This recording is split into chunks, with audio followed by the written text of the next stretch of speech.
could confidently get on a few planes, fly 23 hours, and come to Africa with you. And I'm so glad I did. So you did it? Zero regrets. I am so happy I did this. Well, I'm happy for you. Yeah, thank you. I'm happy for you because... Thank you for what you do. Well,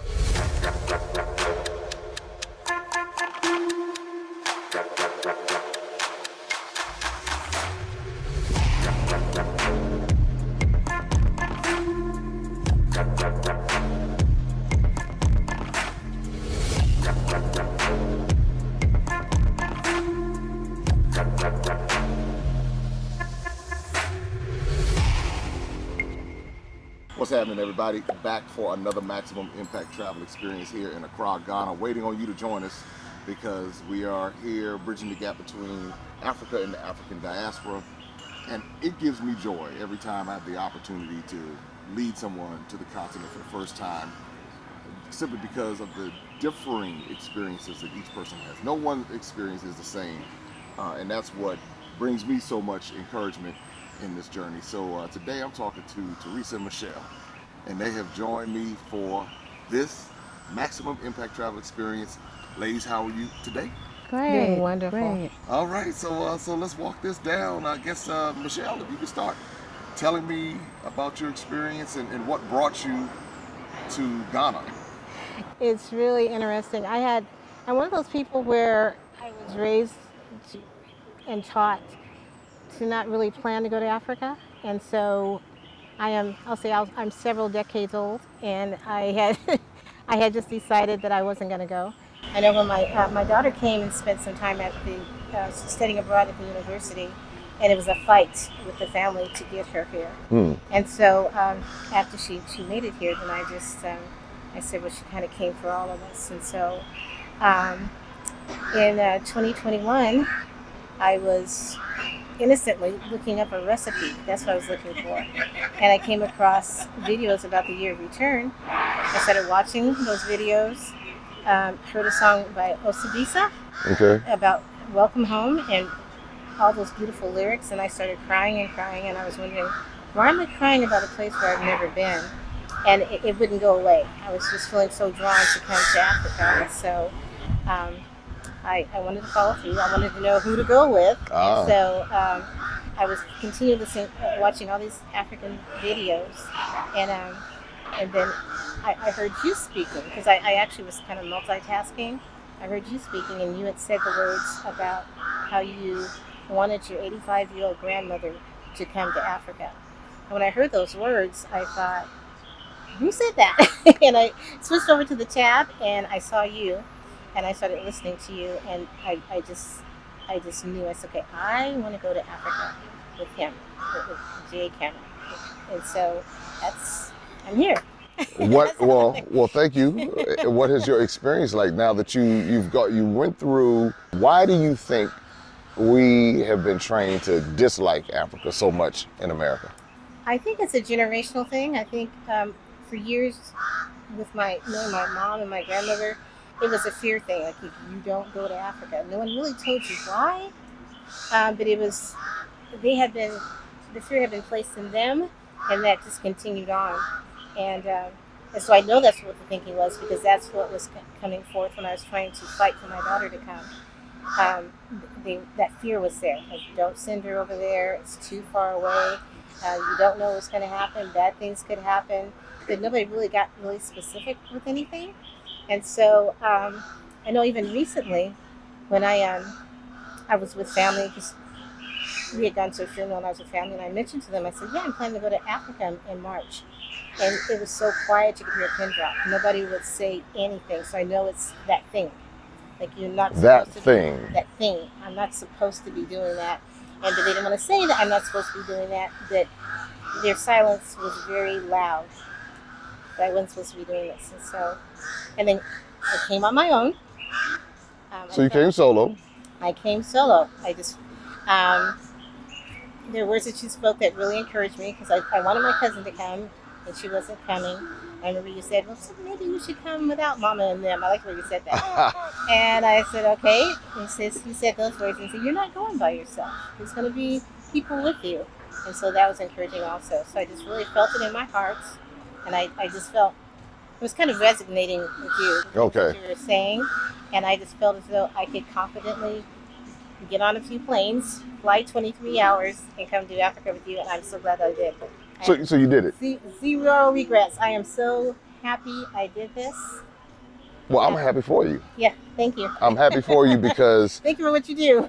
well, thank you for believing in it, because Yes. that's the part that I grew up with, and so many people hearing that for so long. And then I came, and I was like, well, what am I afraid of? And I knew that we needed to start this journey in helping people have these experiences. And so I'm so glad that you had a positive experience. I'm going to come back to you in a second and ask you a few more questions, but I want to talk to Theresa. Now, what brought you to Africa? And just tell me a little bit about your experience. I came to Africa. I was sitting in my office one day. My mother had just passed, and I was looking at YouTube, and I saw you come up on YouTube with Maximum Impact. YouTube is something else. And Yes. I had been indoctrinated to go to Europe, and I've traveled to Europe. And everyone, like Michelle, that I spoke to, they said, don't do it. You better be careful. Why are you doing that? And so immediately I just, I looked at some of your documentation online, and I made a deposit. Oh, wow. Because in my spirit, when I looked at what you were saying, my spirit lined up with that, and I decided to just put a deposit down. And I really stepped out on faith because I really wasn't sure. Even though I put the deposit down, I still wasn't sure I was going. Do you know what I mean? And so as time went on and I started to go through your academy and learn how to function in Ghana once I got here. But I really want to talk to the people that are thinking about coming and, like me, could not get anyone to come with them.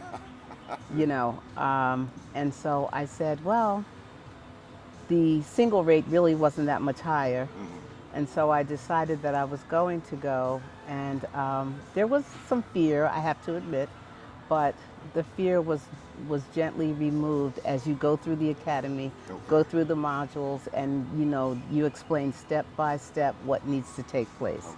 There is paperwork involved, but I assure you, when you get to the other side of Ghana, you will be very, very pleased, and it's very, very worth the work that you have to do on the front end. But one of the things that impressed upon me was being able, I'll be 70 next year, I'm not ashamed of it, being able to actually get on the plane alone, traveling that distance, getting here, getting to the hotel. I did that successfully by myself, and I was very, very, very apprehensive, but it was a very smooth transition for me. So if anyone is thinking about coming and they cannot find anyone to go with them, I would encourage you to follow that thought and follow through on that. You can do it. Now, Michelle and I met here. Right? Yes. So we're planning on being roommates for our next journey. So wherever we go, so we will, So you get have double each other. opportunity. Yes. Yes. No, not even that. It's not so much as, just having that camaraderie. Right. We Yes. had that Ghana experience, so now we're going to take our knowledge to the next next level. place. Yes. And so I want people to know that once they get here, they have to be prepared to learn a lot of, you will have to, you'll be learning a lot of different things, but you'll find that you're going to be rethinking things that you had in your mind, misconceptions about African people, about African American people, about what has been passed down to us, because here you're getting the truth.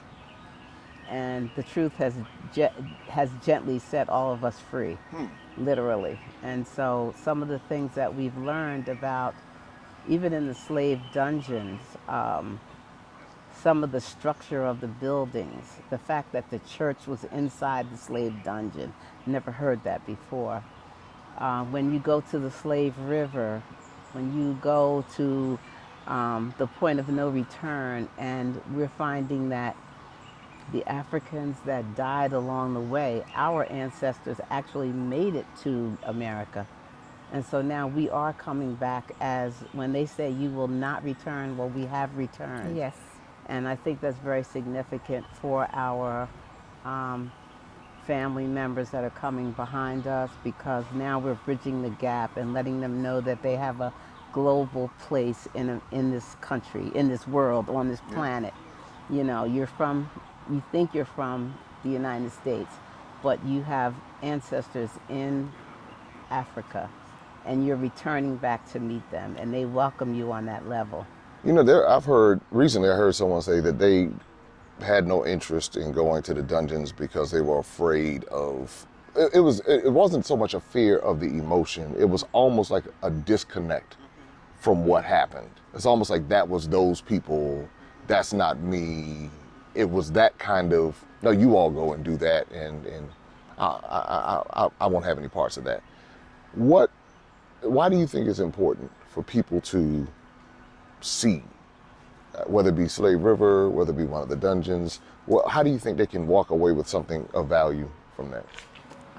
For me personally, I realized, because I live in America and made it to America, that my people's blood is on that floor. My people, I mean, and I'm sure I have other people that didn't make it, that are part of my ancestry. But my people did make it, but my people are in that room. My ancestors, my great, great, great, great, great are in that room. Right. Michelle? I've heard the stories over the years, but there's something about coming and experiencing everything with your senses. The smells, the words that were spoken, and just the whole atmosphere. It brought it to a reality that I needed to experience. Before, it just seemed like a mystery, some faraway story. I can't even say I read it in a book. Stories that were told, and it was just something else to come and experience it with my senses. It really brought a lot of. It opened my eyes. It opened up so many different ideas came to me just experiencing that, and being able to see everything from a different point of view, because it was no longer this mystery clouded behind a story, but I was actually there and could see how all of that could be happening. It was horrible, but just having a better understanding that it really did happen, and then I could just really see how it happened, just by seeing everything that's still standing in place.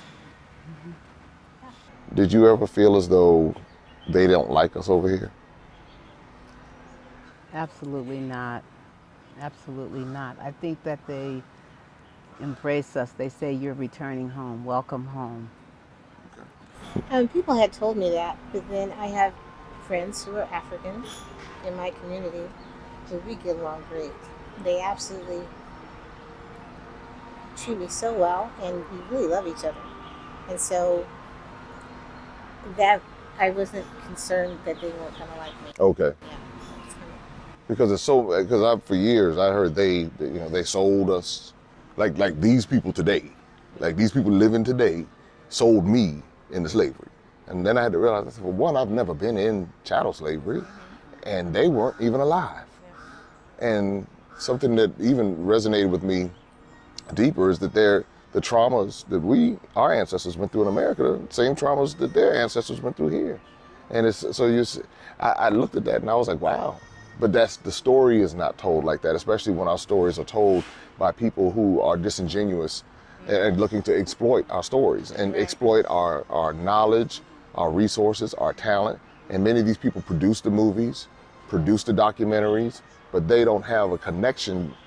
Some do, but many don't have a genetic connection or historical connection to our stories. And so that's one of the reasons why it was impressed upon me to make sure that these opportunities were created for us to see for ourselves. And so when I hear you talk, it's like the vision is being fulfilled. You know, it was when it came to me, I was in Kumasi at a Chinese restaurant in 2018, and I was telling the people who were taking me on the tours, I said, I'm coming back. I said, with or without you, I'm coming back. And they looked at me like, he's not going to be able to come back here and do this. And we're back. And we celebrate on both sides of the Atlantic. I celebrate the people here in Ghana or wherever I go in Africa, Tanzania or Sierra Leone or wherever we might end up. But what really resonates with me is when I hear people get it. They got it. Without me even having to, because sometimes you can like push people. Sometimes you just say, here, you see. And so when I heard you speaking at dinner, I said, she got it. As I hear you speaking, I'm listening, she got it. And then you take it back to your family or to your communities. Well, with that said, is there anything that you would like to share with everyone as we get ready to wrap this up? Any closing thoughts about your experience or anything that you want to impress upon people? Yes. It was so important to me and wonderful to have the opportunity to share this experience with like-minded people. I don't really have people at home that I can really talk to about this, or to even share my thoughts or hear their thoughts, just to be able to bounce those things off each other with everything that we're seeing and experiencing right here. And so to know that we all came together for that purpose and we all experienced this together just really it's very life-changing. And there's a sense of healing that I have inside, because I've been able to just openly talk about what I needed to talk about and be able to hear what I needed to hear with people who could receive it and to give me the feedback that I needed. It just really enriched the whole experience. I'm just so glad to be here and to be with this group. And I'm so glad. I told my daughter last night on the phone, I said, I'm so glad I did not leave this earth without doing this. I would have cheated myself out of such a wonderful experience, and a life-changing experience. And so I'm just so glad to be here. And I would greatly encourage, and I'm going to, y'all be making phone calls. I'm going to be making phone calls. An ambassador. You need to go do this. Yeah, I'm going to be doing that. It's worth every cent, worth the time. It's just been worth it. Well, we thank you, and looking forward to the two of you on future. Yes. And wherever you go, however you do it, I'm glad the connection has been made for the two of you. That's it. All right. I think the one thing that I feel is very important that people should know is the systemic process of how we got where we are. And I really want, and you will learn this when you come, but I think that it puts a burden and a responsibility on us that have come over and now going back. The systemic process of how the Africans were tricked into slavery, and then after slavery was abolished, how the colonists set up systems to keep them down.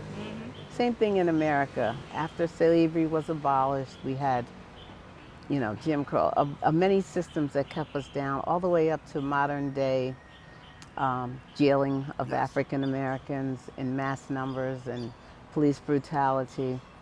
And I think that when we understand that we have to find a way to get out of this captivity, I think when you go back to Africa and you see that this captivity has taken place for 600 some odd years, we have to say, okay, what are we afraid of? Why are we accepting things? Why can't we move forward? Why the government can send money to overseas, but they can't send it to the inner city? It makes you question a lot of things when you see, even here in Ghana, you just see that, certain people are thriving. Yes. And so that makes you want to go back and do something about it. And I think that's what, my takeaway is, and I'm glad that I was able to get that nudge. Well, that's a profound takeaway, and a lot of people don't get that takeaway. They'll come and go, but it's like you got it. And the thing that resonated with me is you talked about the responsibility, that once you see it, now there's a responsibility to take it back. And I always encourage people, I said, me coming to Africa and Ghana in particular is what sparked an interest in me to learn more about the history in America. and what happened, the contextual side of things that I never even thought about led me to Sugar Land, Texas. Would have never gone to Sugar Land, Texas. I went down to Whitney Plantation, Louisiana. Spent time in Savannah, been in Savannah many times, but never understood the Ashanti Adinkra symbols and why they were on the walls, the house of masonry. All of this was sparked by coming here, which has broadened me as a person and provided a depth of knowledge that I didn't even know was possible. And it started asking those questions that you talk about. So, well, everyone, you heard it firsthand. So here's your opportunity to be a part of this experience. All you have to do is visit MaximumImpactTravel.com. Be sure to like, subscribe, and share, and follow all of the content. Hit the notification bell, because that bell will tell you when a new video is released as we bridge the gap between Africa and the African diaspora. And some people ask, are people who are not a part of the African diaspora welcome to be a part of these tours? Absolutely. If you have an interest in learning about our story and care about our story and want to provide yourself with that level of education, you are more than welcome to join us. We don't water it down. We're not trying to make anybody feel bad.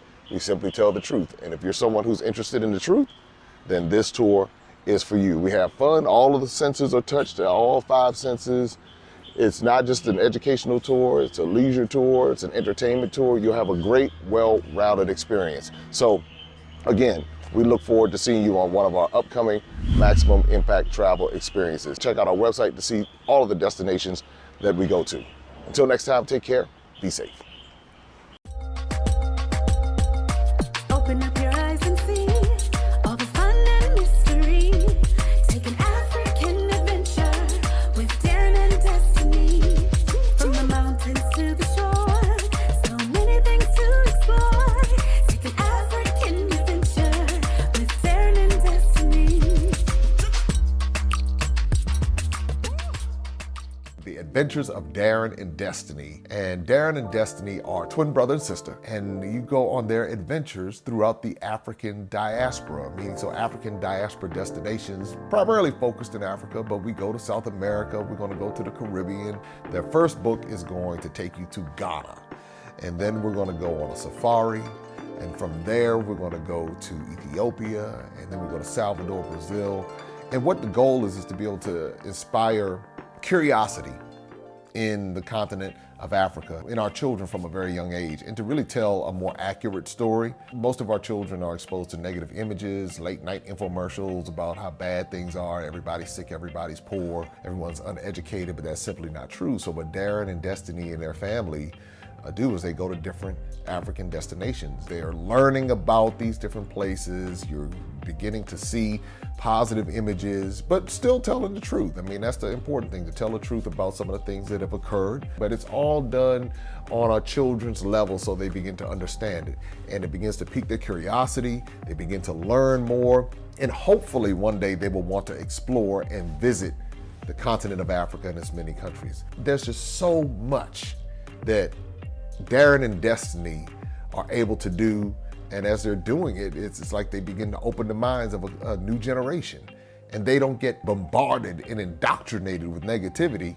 They're actually able to see positivity and inspiring images and messages about the African diaspora, as well as those who are still indigenous to the continent of Africa, and they begin to learn more and just see things differently. So I'm excited about introducing the Adventures of Darren and Destiny.